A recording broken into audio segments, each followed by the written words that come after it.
Eu tenho uma breve palavra para compartilhar com vocês. Mas eu estava com a sensação de um peso tão grande. E assim, tá leve. Mudou. Não tá leve? Você tá leve? Tá leve. Todas as vezes que você identificar um peso na sua casa, onde você for, é simples. Engrandece ele. Reconhece ele. Não tem presença maligna alguma que consiga permanecer quando de coração você diz: Jesus, Jesus, Jesus. Você não sabe dizer mais nada? Diz Jesus. Quando o nome dele é invocado, quando ele é chamado, quando a presença dele, queridos, ele é a razão da gente estar aqui hoje. Amém? Ele é a razão de você estar vivo hoje. Deus está viva hoje. Então, estava meditando um pouco, a gente está estudando sobre uma alma próspera. E aí, a gente tem que buscar exemplos de pessoas que têm alma próspera para seguir na palavra, não é verdade? Então, quem são esses exemplos para a nossa vida? Quem são essas pessoas que a Bíblia mostra com a vida delas, que elas tiveram uma mente, uma alma, os sentimentos, as emoções tão bem reguladas, que fizeram com que elas cumprissem o propósito da vida delas. E antes de falar, eu não vou ter tempo, porque o tempo é mais curto hoje, mas eu vou falar sobre a pessoa que mais se destacou sempre teve e tem a alma próspera, Jesus Cristo. Amém? A Bíblia fala, portanto, Efésios 5, versículo 1, diz assim: portanto, como filhos amados de Deus, imitem-no em tudo o que fizerem. Vivam em amor, seguindo o exemplo de Cristo, que nos amou e se entregou por nós como oferta e sacrifício de aroma agradável a Deus. 1 Coríntios 11, 1, disse assim: tornem-se meus imitadores como eu sou de Cristo. A gente precisa imitar pessoas que têm características, e a Bíblia é cheia de exemplos. Ela foi deixada, a vida de pessoas escritas, para que a gente siga como exemplo para a nossa vida. E o maior exemplo de todos é Cristo. E o mais interessante aqui é que o apóstolo diz: olha, sede meus imitadores, assim como eu sou de Cristo. Tudo volta para Cristo, tudo volta para Jesus. Me imitem até o ponto em que eu imito a Cristo. Até aquelas atitudes em que eu reflita a Cristo. Então, volta sempre. Quem é o nosso exemplo? Diga: meu exemplo de vida é Cristo. Jesus Cristo não veio simplesmente pagar um preço na cruz do Calvário por nós. Ele veio demonstrar com a vida dele princípios que precisam ser imitados. Quando ele está dizendo aqui sobre imitar a Cristo, às vezes quando a gente fica dizendo, a gente ouve muito pessoas dizendo assim: não imita, você não precisa imitar ninguém, seja você mesmo. Quem já ouviu isso? Né? E tem um fundo de verdade no seguinte sentido: cada um de nós olha para o seu dedo, tem uma impressão digital, não tem? A sua é igual à minha? Nós somos únicos. E Deus nos formou no ventre da nossa mãe. Quando nós estávamos no ventre da nossa mãe, Ele fez um plano, Ele colocou ideias, Ele colocou coisas, Ele colocou detalhes que só eu tenho, que só você tem, para cumprir o propósito que Ele designou para a nossa vida, certo? Certo. Mas o imitar militar que ele está dizendo aqui não é levar a cruz literalmente como Jesus levou, pegar uma cruz, ser pendurado no madeiro, porque o único que poderia fazer isso foi ele mesmo. O único que poderia pagar o preço de estar lá naquela cruz só era ele. Ele foi o único cordeiro, foi a única pessoa perfeita, o perfeito sacrifício que Êxodo menciona antes, dizendo que teria um cordeiro, que é a figura, né, do que iria acontecer. Vai ter um cordeiro, mata aquele cordeiro, tem que ser um cordeiro perfeito, não pode ter defeito nenhum.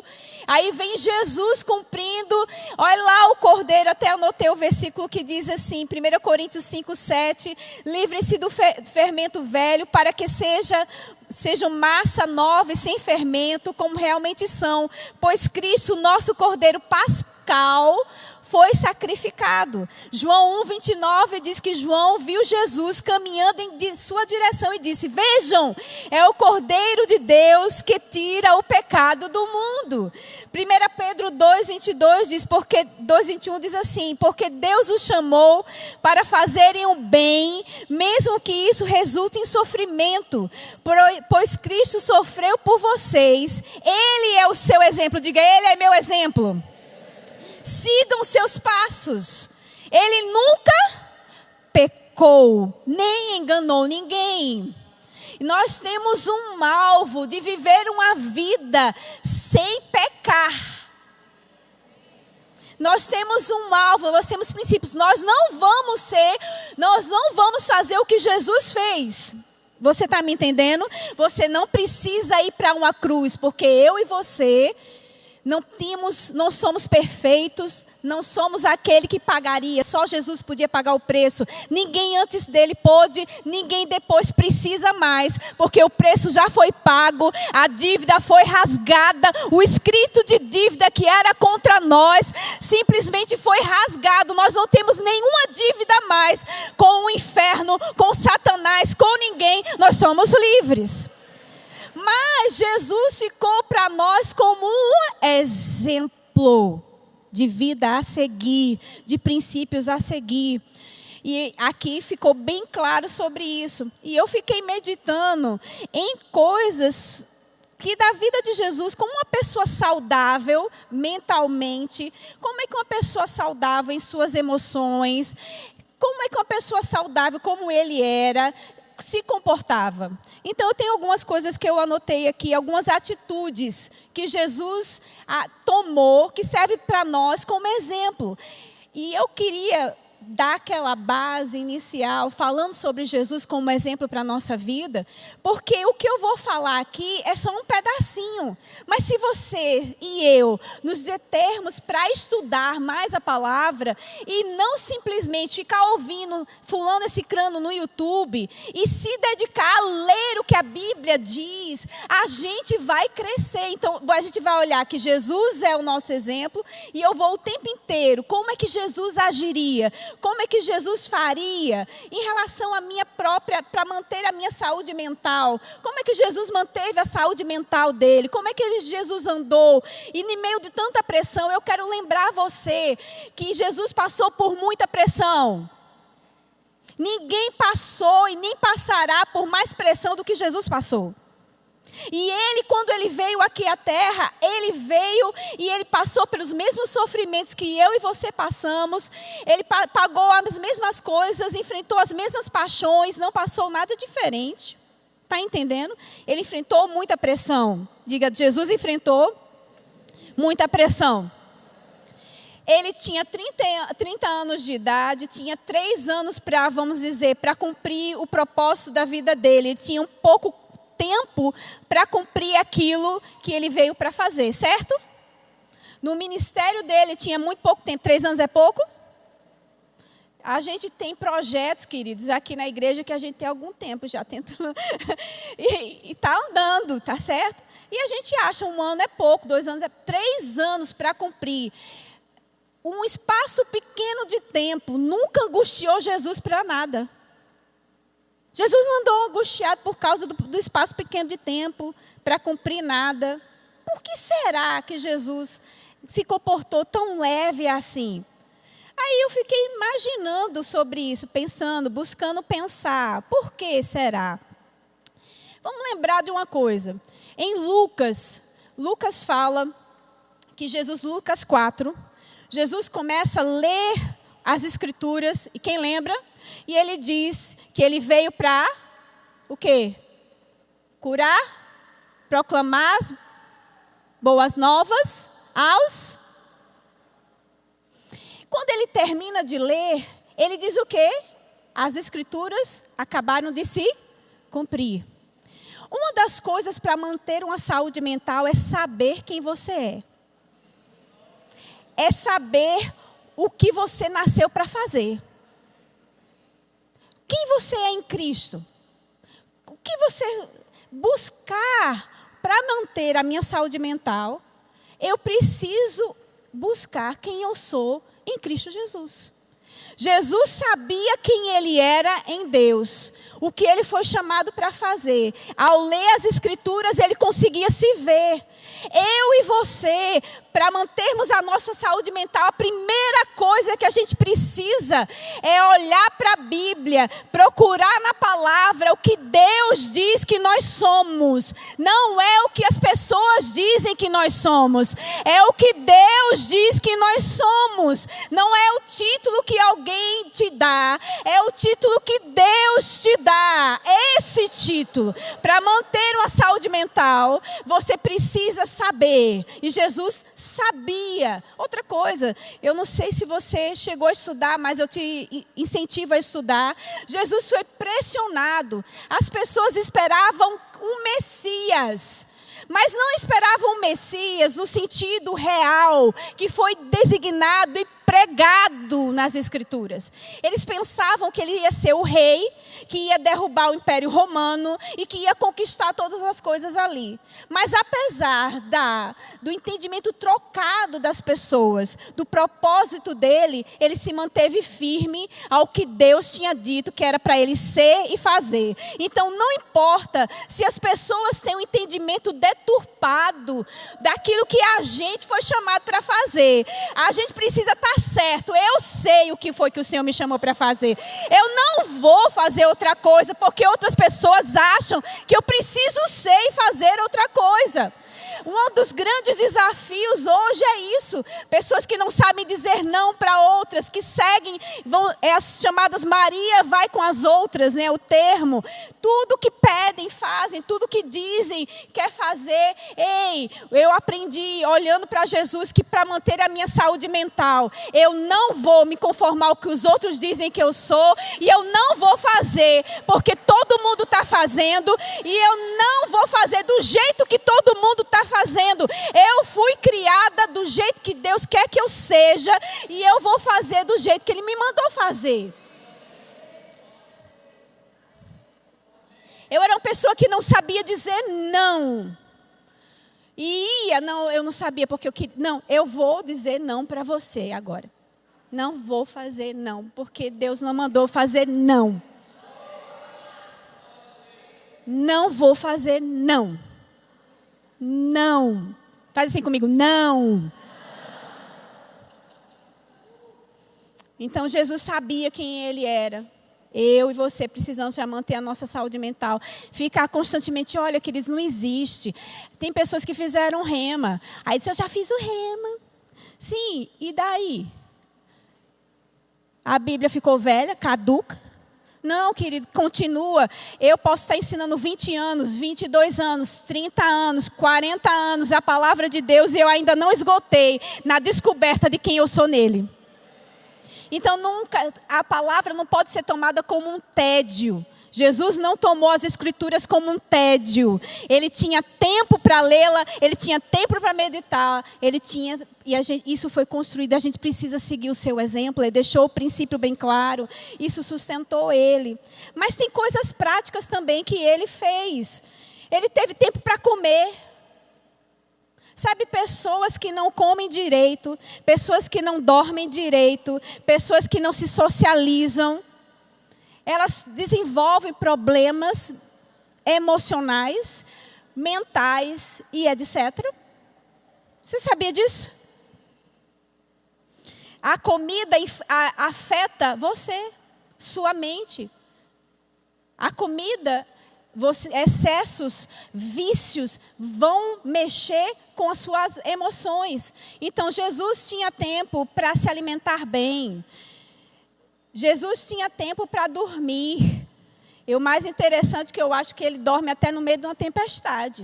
O negócio está pegando, todo mundo está lá, de repente veio uma tempestade. Na verdade, Marcos, que para quem está anotando, Marcos 4, 38, Jesus estava na popa do barco, dormindo com a cabeça no travesseirinho. Eu nunca esqueço aquela pregação de Brad Fluke, Jesus com o travesseiro. Está Jesus lá com o travesseirinho dele, dormindo.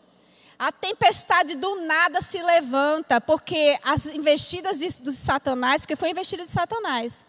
Foi algo que, quando eles começaram a velejar ali, queridos, não tinha sinal nenhum. Vamos lembrar que eles eram experientes pescadores, certo? É certo? Eles eram experientes na pesca.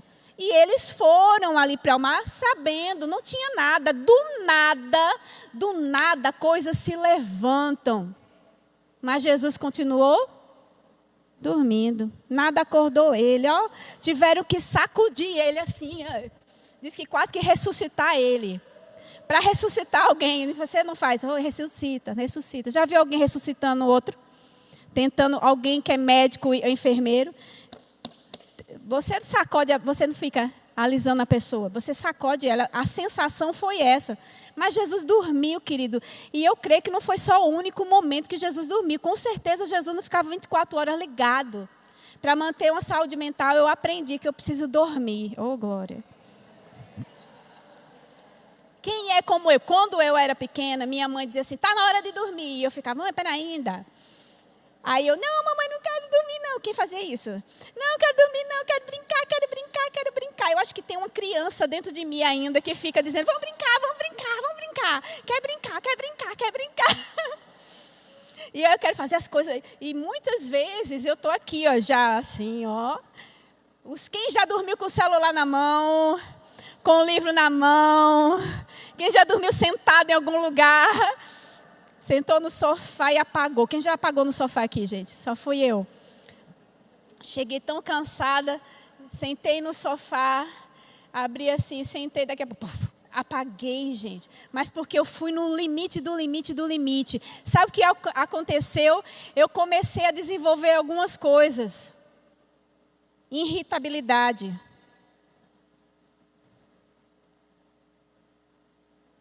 Está quieto aqui dentro. Oxente, amor, o que foi? Darren, o que foi que eu fiz? Porque ao invés...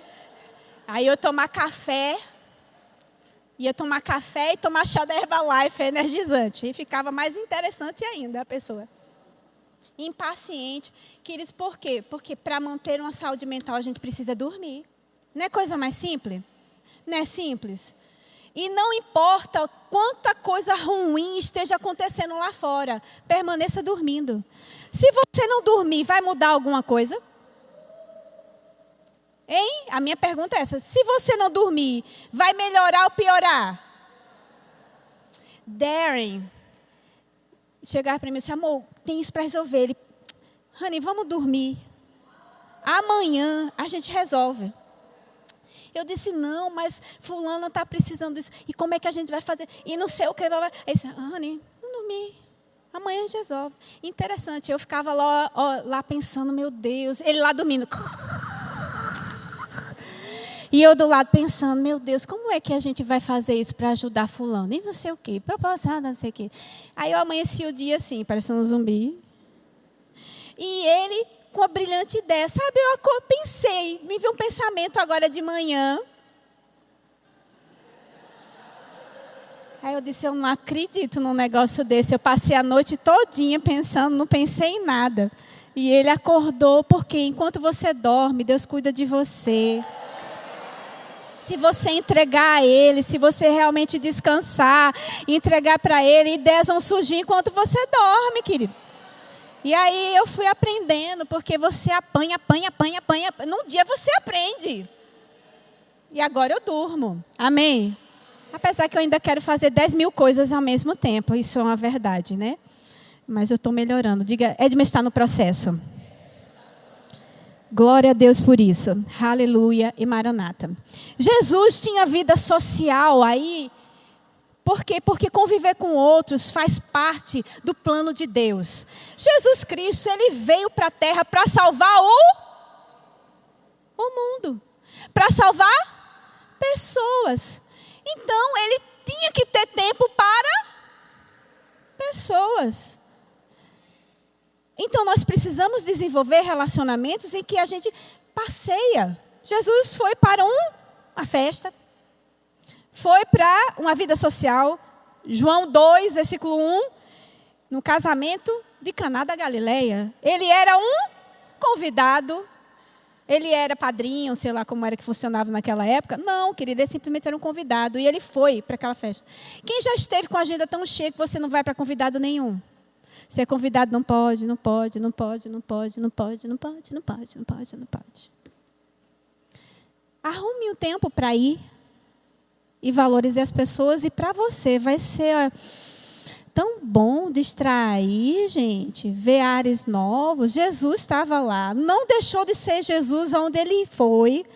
Não deixou de manifestar quem ele era onde ele ia, porque não tinha capa de Jesus de um jeito e Jesus de outro, mas a saúde dele, queridos, são atitudes que eu vejo, que me ensina. Me ensina você conviver com pessoas. Na verdade, ele recebeu uma missão, não foi?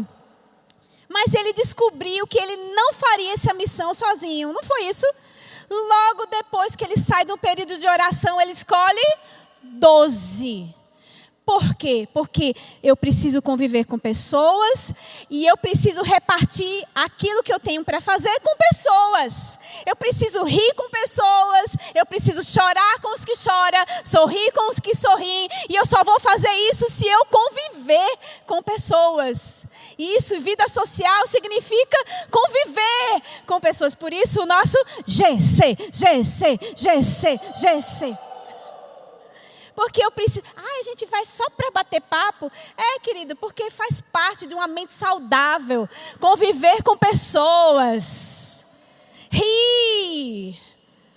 Amém. Descobri que aquela pessoa que cantava no louvor, toda séria, gosta de ficar brincando, tirando gracinha.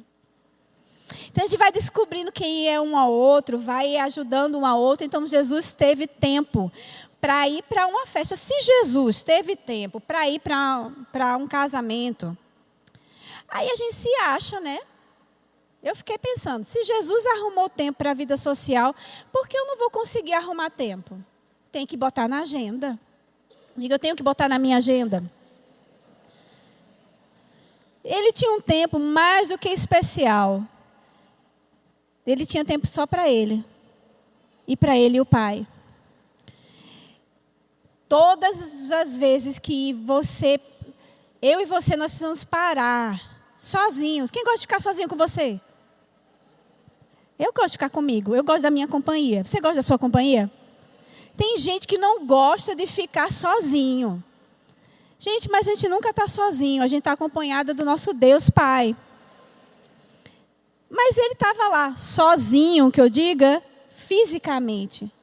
Aquele tempo só, acordar mais cedo, né? Lá, Darren acordou hoje 4 e pouca da manhã.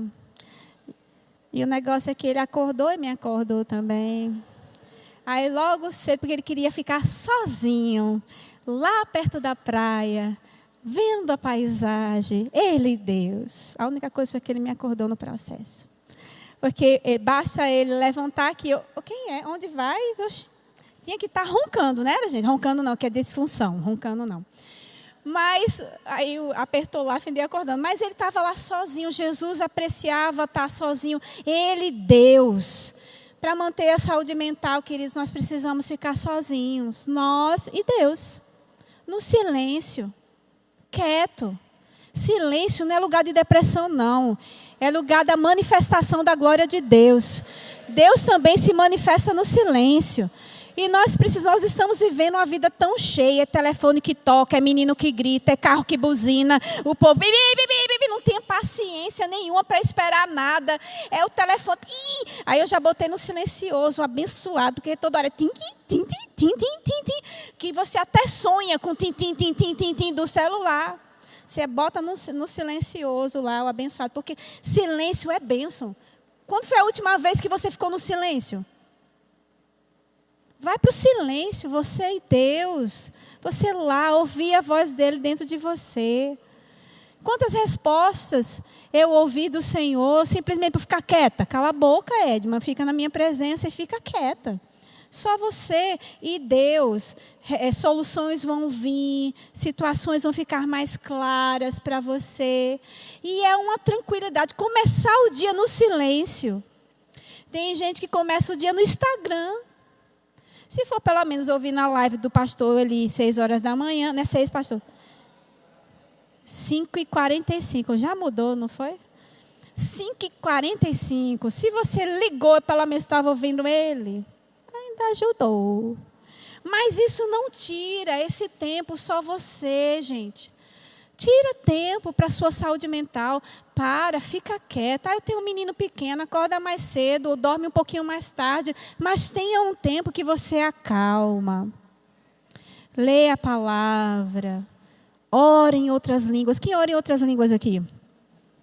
Gente, ore em outras línguas, que foi uma ferramenta deixada pelo Senhor para a nova aliança. Que privilégio. Quem não ora em outras línguas precisa orar. Depois estuda sobre isso no livro Por que Línguas? Ou é Línguas, né, do irmão Hegel. Um livro desta grossura, mas a letra é grande e vai ser fácil da sua leitura. Amém? Com a Bíblia do lado. Mas você precisa ter esse tempo que você se acalma.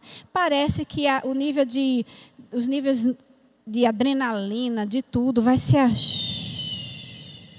acalmando.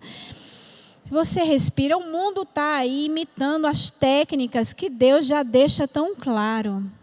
E Jesus tinha esse tempo. Jesus ficava separado. Amém? Lucas 6, versículo 12, ele saía para orar. Ele ficava num monte para orar.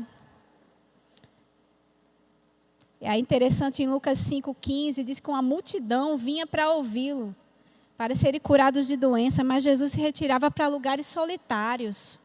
Não importa, tem tanta coisa, menino, é papagaio, olha, vixe, vem um monte de coisa para você resolver, mas para o bem da nação e para o seu próprio bem, vamos nos recolher, porque se a gente não se recolher, a gente não fica saudável.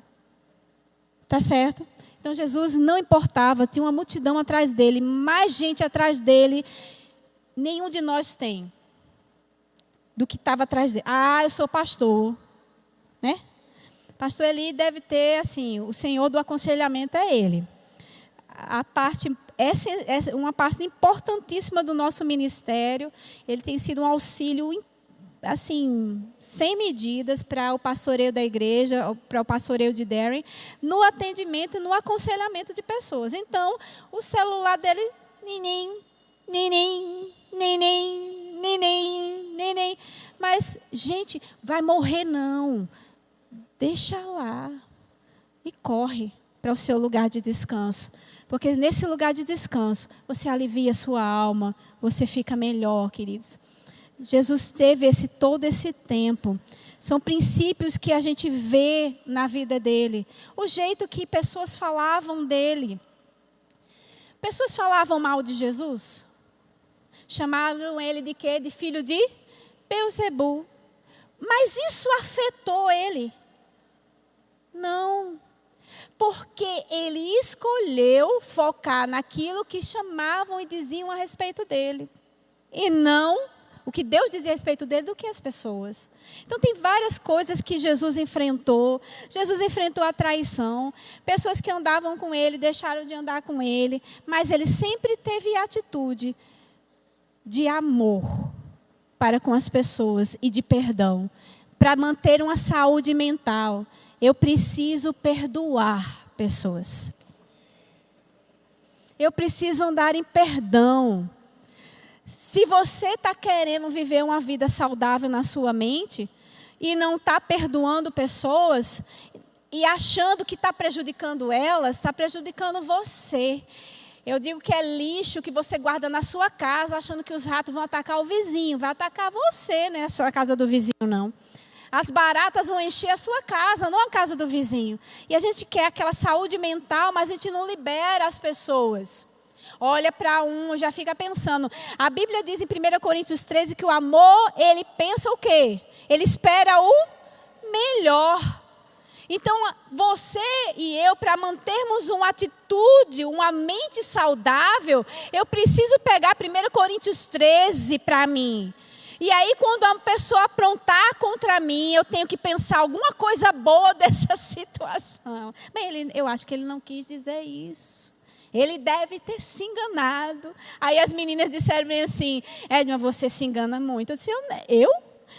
A Bíblia diz que é para eu pensar o melhor, ele não me viu. Quando eu vou para a minha justiça própria, de dizer, ficar apontando, ele viu e não quis, ele fez, não sei. Aí não me traz saúde, não me traz paz, não me traz alegria, me traz tormento. Deus não quer que a gente ande atormentado.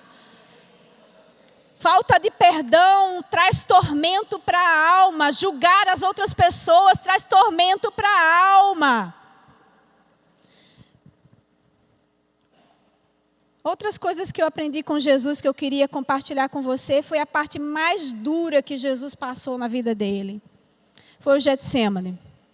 Jesus passou por algo muito forte. Como foi que ele lidou? Mateus 26, 36 diz o seguinte, de 36 a 39, eu vou ler algumas partes para poder adiantar. Diz assim, vou começar. Em seguida, Jesus foi com eles a um lugar chamado Getsêmani e disse aos discípulos, sente-se aqui, enquanto eu vou ali orar. E levando consigo Pedro e os 2 filhos de Zebedeu, começou a sentir-se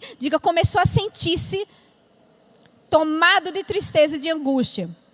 Foi uma emoção que de repente chegou até ele. Não foi um sentimento, porque o sentimento ele é construído por pensamentos. Foi uma emoção que chegou de repente para Jesus e tentou tomar ele. Algo que chega de repente, uma emoção ruim, uma coisa ruim. E é uma angústia, uma tristeza. Aí ele diz o seguinte, a minha alma está profundamente triste até a morte. Fiquem aqui e vigiem comigo. Ele falou abertamente, aprenda com Jesus. Ele não negou o que estava acontecendo com ele. Ser crente, querido, não é negar o que você está passando, o sentimento, a emoção que está chegando lá. O ser crente, seguir o padrão de Jesus, é não deixar que aquela emoção dite a sua reação. A sua ação, aquela emoção não pode te controlar, aquela emoção não pode ditar como você vai agir, mas ela pode vir e veio contra Jesus. E Jesus disse abertamente, e não somente disse abertamente, é o que eu vejo aqui. Ele chega e chama pessoas para irem com ele. Ele chama, vigiem comigo. Pedro e os 2 filhos de Zebedeu, vem aqui, vigiem comigo, vamos estar juntos. Eu estou passando isso, vê essa emoção muito forte, está me angustiando na alma. Não, ele não disse, eu estou angustiado, ele disse, eu. Vamos lá, ele disse eu no texto? Não, ele disse o quê? A alma, porque ele sabe muito bem que ele é um espírito. Que ele possui a alma, que ele habita num corpo. Ele criou a gente. E ele veio como o próprio Deus manifesto dentro. Ele não era ele, era a alma vindo, tentando atacar as emoções. Ele da alma, não foi ele em si. Porque eu não sou a minha alma. Minha alma faz parte de mim. Eu sou um espírito. E eu possuo uma alma. Preste atenção no que eu estou lhe dizendo. A gente possui uma alma. A gente não é uma alma. E a gente habita no corpo. Quando a gente entende que a gente é um espírito, a gente possui uma alma e a gente habita no corpo, quer dizer que eu possuo. O que eu possuo, eu controlo. Preste atenção. O que eu possuo, eu controlo. Repita comigo, o que eu possuo, eu controlo. Nós não somos controlados por sentimentos, por emoções, nós controlamos ela. Amém?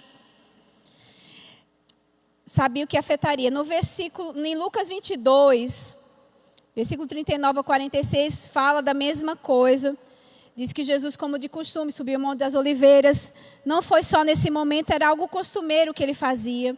E versículo 43, versículo 40, chegando ao lugar, ele lhe disse, orem para que vocês não caiam em tentação. Se afastou uma distância. No versículo 43 diz que então o anjo do céu o fortalecia. Sempre vem provisão no meio da angústia. É que eu aprendo que para o Senhor, Deus não deixa a gente abandonado, queridos. Diga, eu não sou abandonado na angústia. Ele não vai, Ele é o meu socorro na hora da angústia. Diga, Jesus, Deus é o meu socorro, bem presente na hora da angústia. Então tem horas de angústia que podem chegar, mas Deus é o socorro bem presente. E Deus foi o socorro, Deus Pai, foi o socorro para Deus Filho aqui. Então o anjo do céu o fortalecia. E ainda aquela emoção, aquele sentimento começou angustiado. Ele fazia o quê? Ele orava mais, diga, ele orava mais. Essa angústia não afastou de Deus, essa angústia não afastou do Pai, pelo contrário, ele foi para quem podia resolver. Ele foi falar com quem podia resolver. Ele foi para de quem vinha o socorro dele. O meu socorro veio do Senhor que fez os céus e a terra. Quando essas coisas, esses sentimentos, essa emoção vem, bate, e depois dá porta para um sentimento ser criado, a gente precisa sair correndo, mas não de Deus, para Deus. E aí ele nos ensina, é por isso que ele manteve uma vida saudável em sua mente, suportou tanta pressão e não abriu mão de cumprir o propósito até o fim. Agarrou aquilo ali e disse, por quê? Porque ele cumpriu. E ele está deixando a gente dizer assim, me imita. Vai apertar para você também, mas me imite. E ele disse, olha, por favor, passa de mim esse cálice, Senhor. Meu Pai, passa de mim esse cálice, mas se não for da sua vontade, eu vou continuar nisso. Eu sei o que me espera. É interessante, na outra passagem, ele diz que já sabia o que te esperava. Mas ainda nesse capítulo diz, no versículo 45, eu já estou encerrando. Quando se levantou da oração e voltou aos discípulos, encontrou-os dormindo, dominados pela tristeza. Tristeza faz você só querer dormir. Mas Deus quer que você saia e produza. Levante da cama, dê passos de fé, vá produzir alguma coisa. Diz que eles tomados, Jesus disse o que para eles? Ei, levanta. Jesus não ficou de acordo, cuidado, vocês vão cair em tentação. Reaja. Jesus reagiu e ele disse para eles, reaja vocês também. Porque vocês não estão vigiando nem orando. Não é hora para você, só porque a angústia bateu, você se refugiar no seu campo de sentimentos. Ei, é hora de você reagir. É hora de você falar a palavra. É hora de você colocar diante do Senhor. Então, são algumas coisas que você pode depois aprender ainda mais com Ele, observando o que Ele diz. Como é que Ele passou. No meio da angústia, a angústia pode chegar, mas se você quer manter uma mente saudável e você quer cumprir o seu propósito, eu e você precisamos tomar uma decisão. Aquele sentimento vem de pensamentos. Emoção vem de repente, do nada, e faz com que seu corpo reaja de tristeza. Quando alguém morreu e você recebe aquela primeira pancada, vem uma emoção ruim, não é? Uma tristeza, uma alegria de alguma boa notícia, uma emoção de repente. Mas o sentimento, ele é construído. E é construído por pensamentos.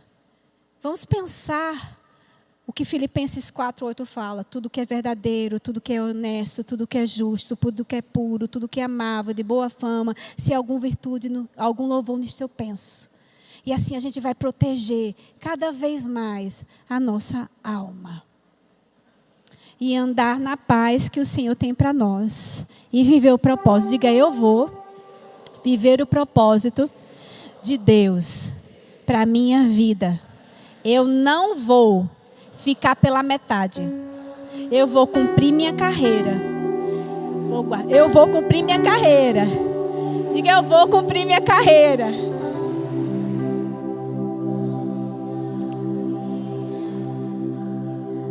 Vamos meditar na palavra. Vamos encontrar os versículos que nos ajudam a permanecer firmes. Porque o que Deus quer é que a gente não simplesmente saiba para o que Ele nos criou para ser e fazer, mas para que a gente termine. Não se deixe ser tomado por pensamentos ruins, porque vai produzir sentimentos ruins e você vai viver enredado por isso. Jesus não deixou que sentimentos o levassem ou ditassem nada na vida dele.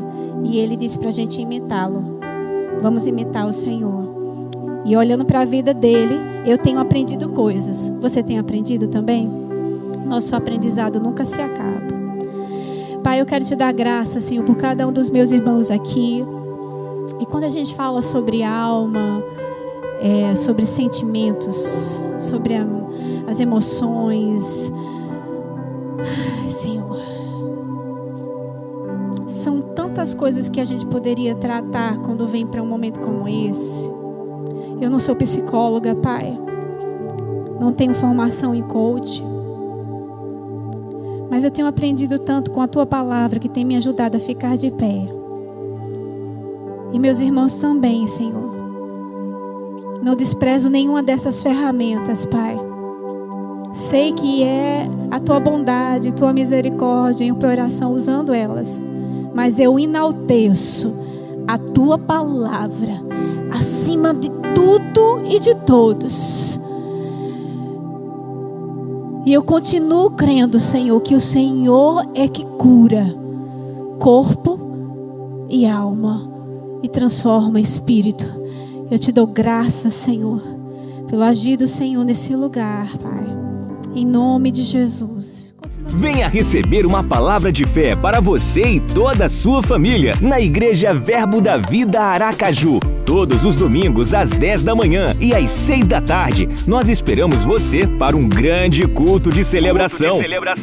Participe também das nossas super quintas às 7:30 da noite. Você é muito bem-vindo aqui. Venha estar conosco na Rua Campo do Brito, 1265, no bairro Salgado Filho. Verbo da Vida Aracaju. Uma palavra de fé para você.